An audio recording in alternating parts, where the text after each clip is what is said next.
Hi, welcome to Verse of the Day. My name is Brandon Hathaway. I preach at the Westside Church of Christ in Owensboro, Kentucky.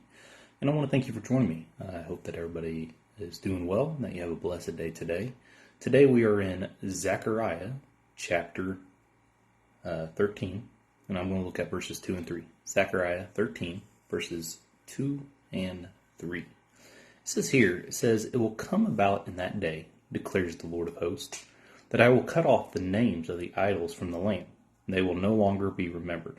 And I will also remove the prophets and the unclean spirit from the land. And if anyone still prophesies, then his father and mother who gave birth to him will say to him, You shall not live, for you have spoken falsely in the name of the Lord. And his father and mother who gave birth to him will pierce him through when he prophesies.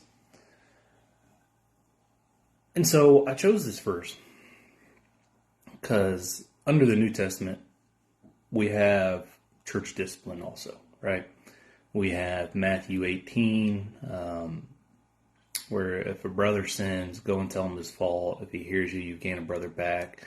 But then if that doesn't work and you bring 2 or 3 witnesses, then you bring it before the church. And if he does not hear any of that, then you withdraw from that brother. You treat him as a heathen or a tax collector. You no longer have this regular relationship with him where you invite him over to your home, you eat meals together, and you just get along.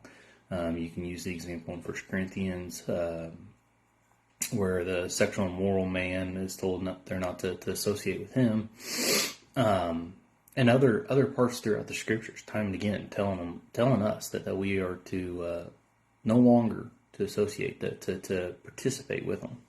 But so many people put that in categories. They say, well, that's with brethren, but not your blood relatives. That's not saying you do that to your children, or family, parents, and they want to go down that line.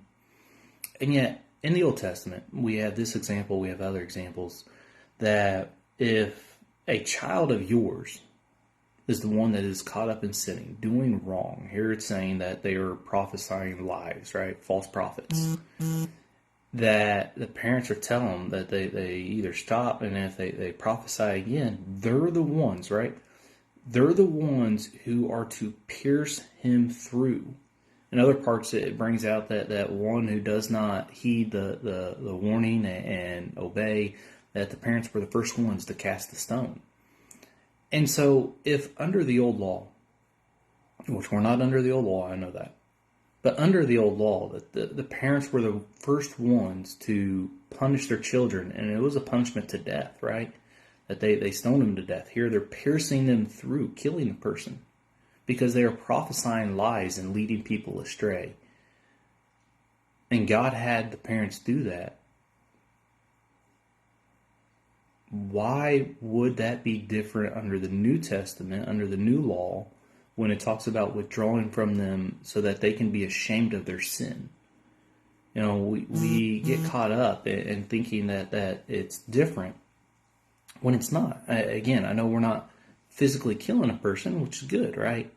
There's still hope that they will change from their ways, but then we have to do it God's way. We have to do it the way God told us to do it, and trust in his way. Trust that he is wiser than we are, and the reason that we withdraw from the person and that we try to cause them to be ashamed of their sin. And again, still loving them, still letting them know how much we care for them. We don't give them an evil face every time we see them. We let them know how much we miss them, but we are still to withdraw from the person, to show them that we do not accept the sin just as God does not accept that sin. So if under the old law, family had to go forth and punish the person, then under the new law, we still have to punish the person the way God has commanded us to do it. And so we just have to put our trust in God, put our trust and faith in him, and let his ways do the work. I know it's hard, but it's what we have to do. I want to thank you for joining me. I hope everybody has a blessed day. If the Lord is willing, I'll talk to you later.